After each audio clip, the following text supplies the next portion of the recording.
Welcome back to BCN news. విజయవాడలోని ఇంద్రకీలాద్రిపై కొలువైన దుర్గా మల్లేశ్వర స్వామివారి దేవస్థానంలోని దుర్గమ్మను బీజేపీ రాష్ట్ర అధ్యక్షురాలు ఎంపీ దగ్గుబాటి పురంధేశ్వరి దర్శించుకున్నారు. అమ్మవారి ఆలయానికి కుటుంబ సభ్యులతో కలిసి వచ్చిన ఆమె అమ్మవారి ఖడ్గమాలార్చన సేవలో పాల్గొన్నారు. వీరికి ఆలయ పండితులు వేద ఆశీర్వచనం చేసి అమ్మవారి ప్రసాదం శేషవస్త్రం చిత్రపటం అందజేశారు. అనంతరం పురంధేశ్వరి మల్లేశ్వర స్వామివారి అభిషేకం సేవలో పాల్గొన్నారు.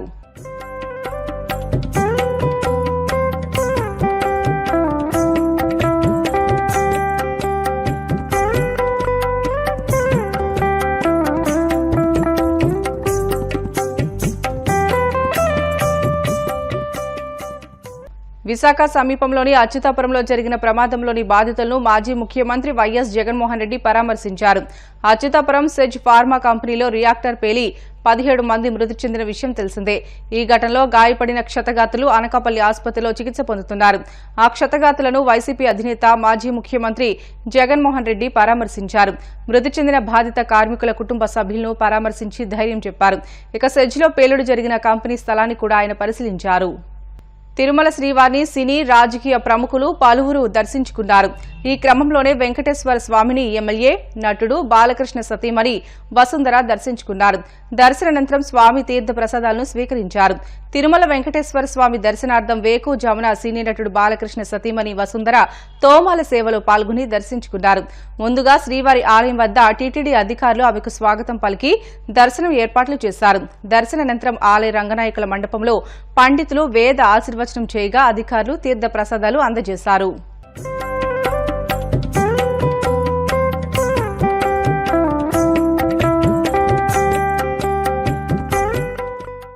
హైదరాబాద్ బాలాపూర్ పోలీస్ స్టేషన్ పరిధిలో ఓ ఇంజనీరింగ్ విద్యార్థి దారుణ హత్యకు గురయ్యాడు. మండి 37 హోటల్కు సమీపంలో ఓ పాన్ షాప్ దగ్గర ఈ హత్య జరిగింది. హత్య జరిగిన ప్రాంతాన్ని మహేశ్వరం డీసీపీ సునీతారెడ్డి పరిశీలించారు. హత్య చేసి పరారైన నిందితులను పోలీసులు అదుపులోకి తీసుకున్నారు. ఒక్కగానొక్క కుమార్ని బాగా చదివించాలనే ఉద్దేశంతో అతని తల్లిదండ్రులు ఖమ్మం నుంచి హైదరాబాద్ వచ్చారు.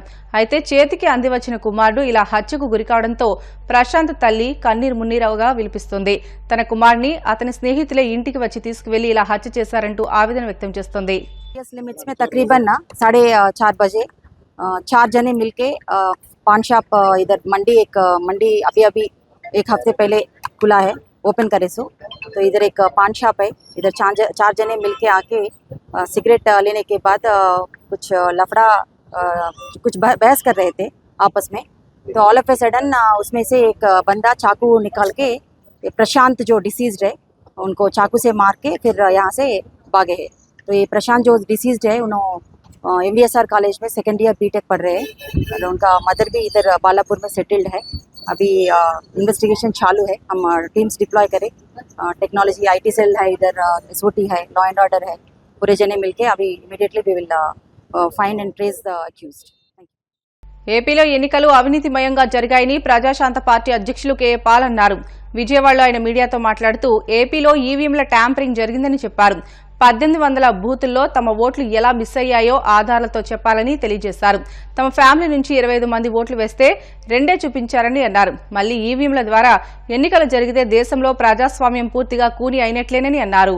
నిన్న ఆంధ్రప్రదేశ్ హైకోర్టులో 7 జస్టిస్ కృష్ణమోహన్ గారి ముందు ఆంధ్రప్రదేశ్లో జరిగిన ఎలక్షన్స్ ఎలా అవినీతి, ఎలక్షన్ కమిషన్ కోట్ల రూపాయలు కలెక్ట్ చేయడం మనం చూసిందే.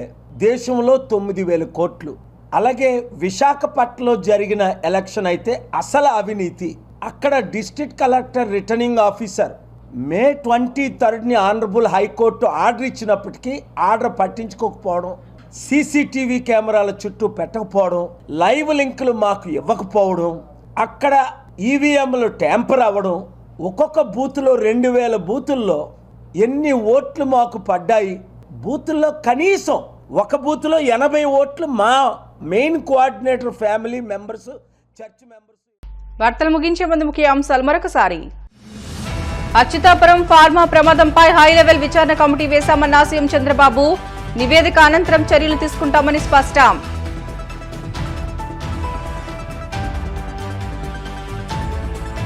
అనకాపల్లి జిల్లా పరవాడ ఫార్మా సెజ్లో అగ్ని ప్రమాదం. 4 కార్మికులకు తీవ్ర గాయాలు.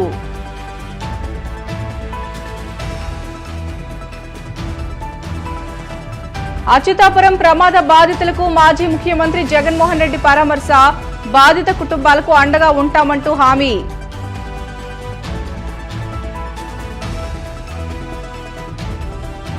హైదరాబాద్లోని బాలాపూర్లో ఓ ఇంజనీరింగ్ విద్యార్థి దారుణ హత్య, ప్రేమ వ్యవహారమే కారణమని ప్రాథమికంగా గుర్తింపు.